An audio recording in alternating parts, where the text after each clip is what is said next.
Shalom saudara dikasihi Tuhan Yesus Kristus. Selamat malam, selamat berjumpa dalam renungan pada malam hari ini. Doa dan harapan saya saudara semua ada dalam keadaan yang baik, sehat, penuh sukacita dan berkat-berkat Tuhan. Sebelum kita mendengarkan renungan firman Tuhan, mari sama-sama kita siapkan hati dan berdoa. Bapa kami yang di sorga, Bapa dalam nama Tuhan Yesus Kristus, kami bersyukur memuliakan Engkau, meninggikan nama-Mu yang kudus. Engkau sungguh baik bagi kami. Engkau selalu mencurahkan dan melimpahkan kemurahan-Mu dalam kehidupan kami.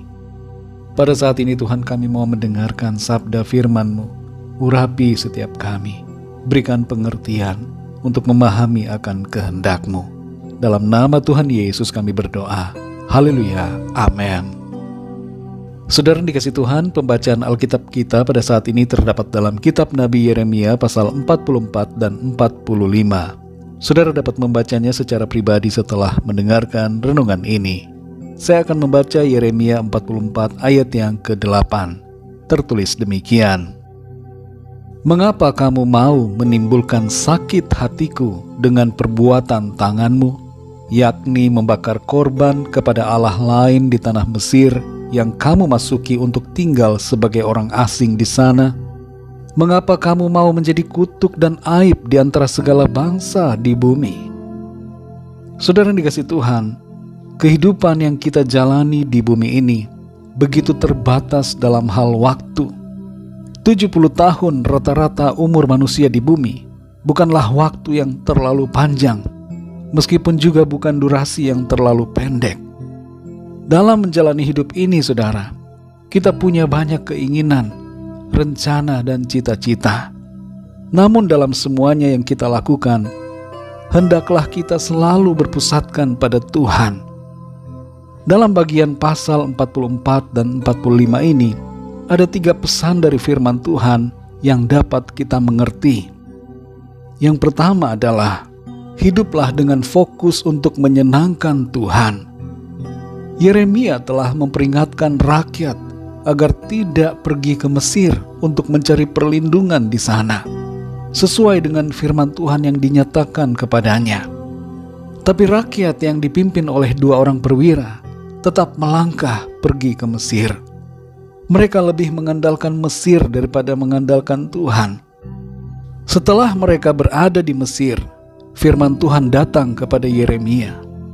Dan tertulis dalam ayat ini, pernyataan firman Tuhan yang berkata, "Mengapa kamu mau menimbulkan sakit hatiku dengan perbuatan tanganmu, yakni membakar korban kepada Allah lain di tanah Mesir, yang kamu masuki untuk tinggal sebagai orang asing di sana?"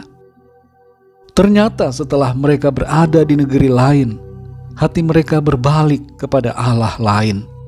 Ini menjadi teguran dan peringatan bagi kita semua, agar kita dapat bersikap benar dimanapun kita berada. Jangan lupakan Tuhan, tapi ingatlah selalu akan Dia. Jangan timbulkan sakit hati Tuhan, tapi senangkanlah Tuhan dengan melakukan kehendak-Nya dan mengasihi Tuhan dengan segenap hati kita. Yang kedua, saudara, dosa dan pemberontakan merugikan diri kita sendiri. Setiap aturan dan perintah firman Tuhan ditujukan Tuhan untuk kebaikan kita.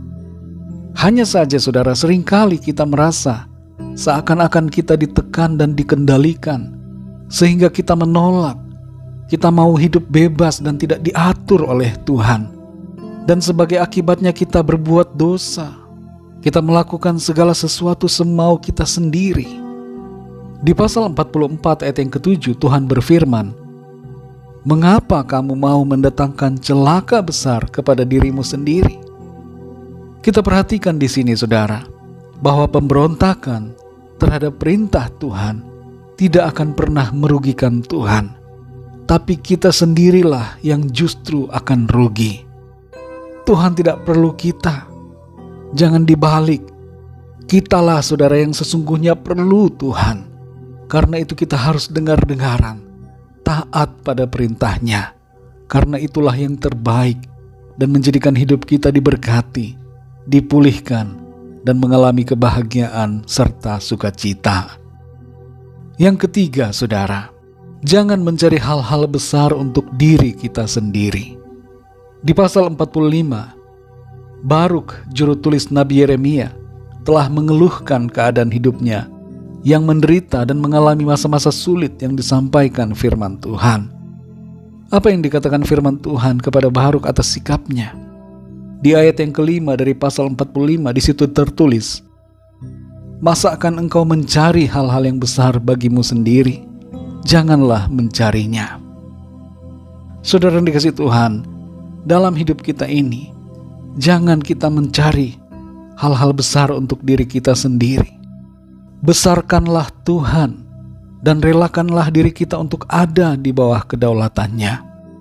Dalam Yohanes 3 ayat 30 di situ dikatakan, "Ia harus makin besar, tetapi aku harus makin kecil."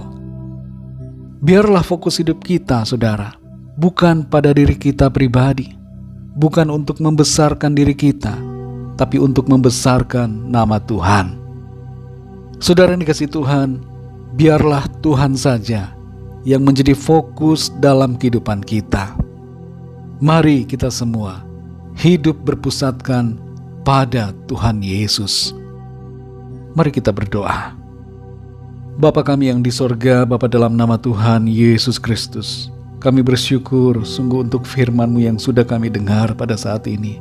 Kembali kami dibentuk, diajar, ditempa untuk menjadi sesuai dengan kehendak Tuhan.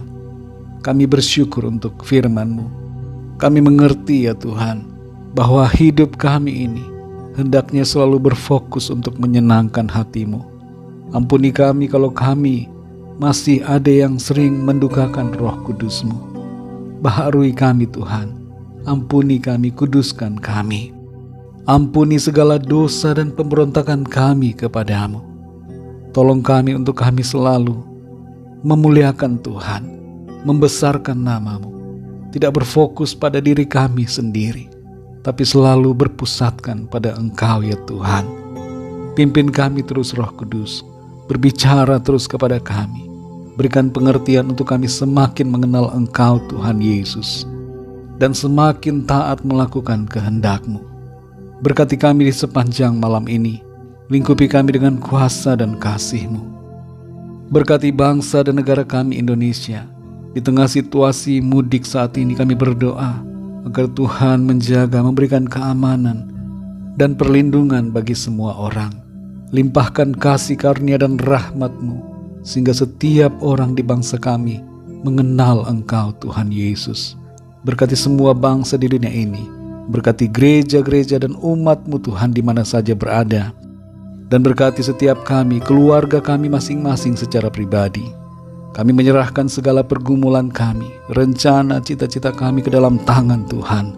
Kami percaya karya Tuhan yang ajaib, karya rencana Tuhan yang indah terjadi dalam hidup kami. Dalam nama Tuhan Yesus Kristus, kami sudah berdoa dan mengucap syukur. Haleluya, amin. Puji Tuhan, saudara yang dikasihi Tuhan, saya percaya firman Tuhan menjadi berkat dan kekuatan buat saudara semua, dan Roh Kudus akan menolong saudara untuk lebih lagi memahami kebenaran firman Tuhan. Tuhan Yesus memberkati saudara semua. Sampai jumpa dalam renungan yang berikutnya. Haleluya.